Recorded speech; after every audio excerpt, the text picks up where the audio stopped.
If you want to see what measures Israel takes to avoid civilian casualties in this war, just look at what we're doing now in Gaza City, the last Hamas stronghold, one of the two last strongholds. For 3 weeks, Israel dropped millions of retweets, sent millions of text messages, and made countless phone calls urging civilians to leave Gaza City before our military moves in. At the same time, Hamas implants itself in mosques, schools, hospitals, apartment buildings, and tries to force those civilians not to leave, to stay in harm's way. And it often threatens them at gunpoint if they try to do so. For Israel, every civilian casualty is a tragedy. For Hamas, it's a strategy. Hamas uses civilians as human shields and as props in its sick propaganda war in Israel, against Israel, a propaganda war that the Western media buys, hook, line, and sinker. Now, despite Hamas's threat, close to 700,000 Gazaans, almost 3/4 of a million, have already heeded our calls and moved to safety. I would ask a simple question, a simple, logical question.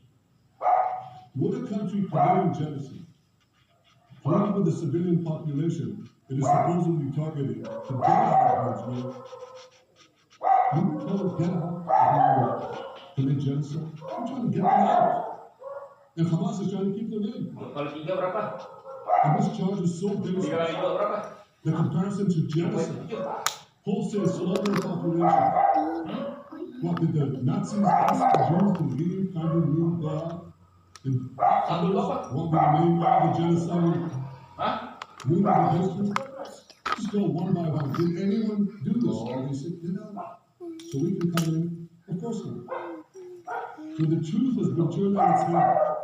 Hamas, a genocidal terrorist organization whose charter calls for the murder of all Jews on the planet.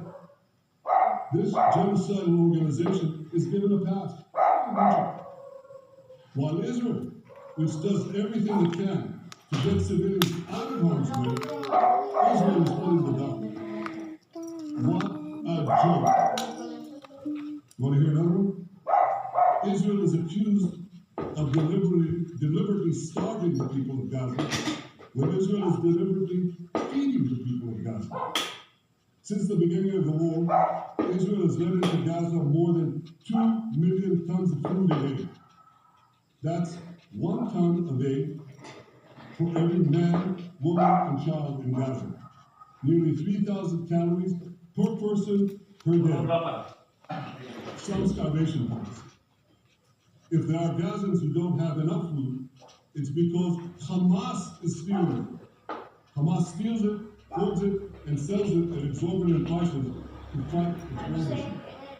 Last month, even the UN, Japanese supported it. You're supposed to laugh at it. Last month, even the UN admitted that Hamas and other armed groups looted 85% of the crops. That's why you have deprivation.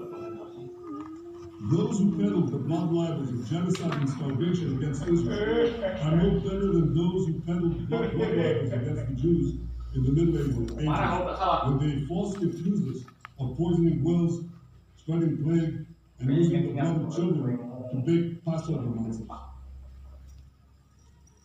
Anti-Semitism dies hard.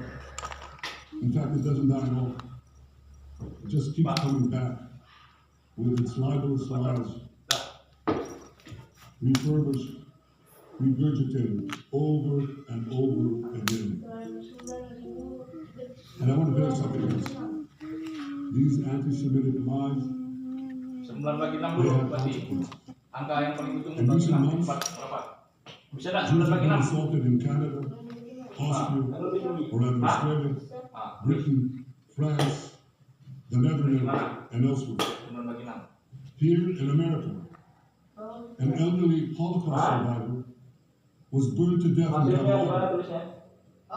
And a beautiful young couple from the Israeli embassy in Washington was brutally gunned down right in front of the Holocaust Museum.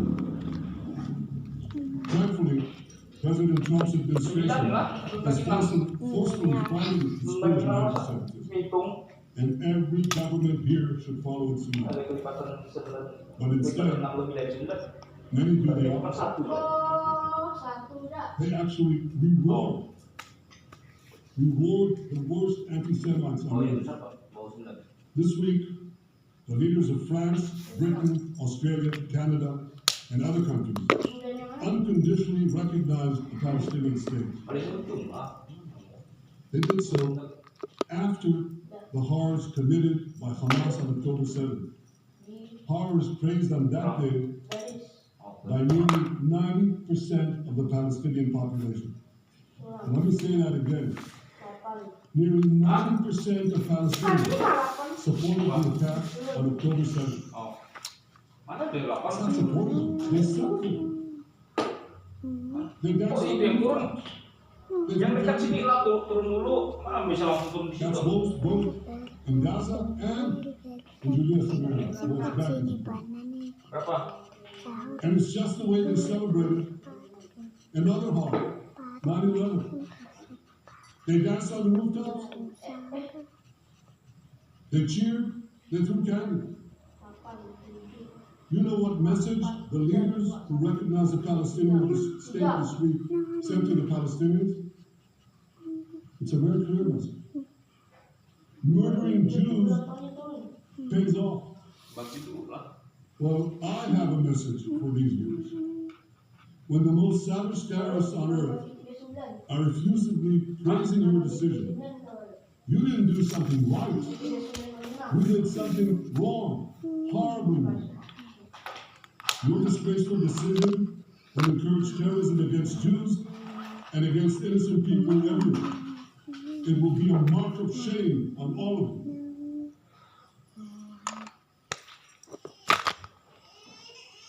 Gunakan baby balm dari pembuat Fix. Mengandung minyak kelapa dan lidah buaya, berikan rasa nyaman pada bayi, dan bisa digunakan untuk pijat. Baby balm.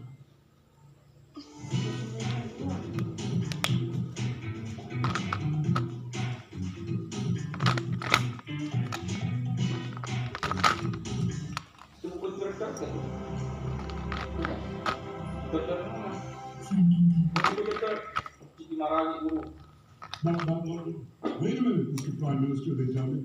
Wait a minute. We believe in a two-state solution where the Jewish state of Israel will live side by side in peace with the Palestinian state. There's only one problem.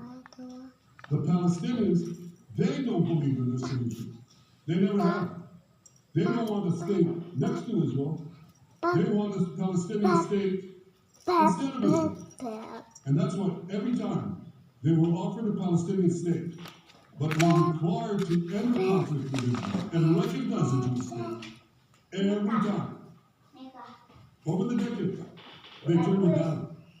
And that is why every time they were given territory, they used it to attack us.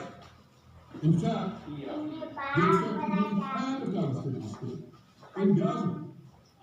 So what did they do with that state? Peace? Coexistence? No. They attacked us time and time again. Totally unprovoked. They fired rockets into our cities. They murdered our children. They turned Gaza into a terror base from which they committed the October 7th massacre. So here's the important truth. The persistent Palestinian rejection of a Jewish state in anybody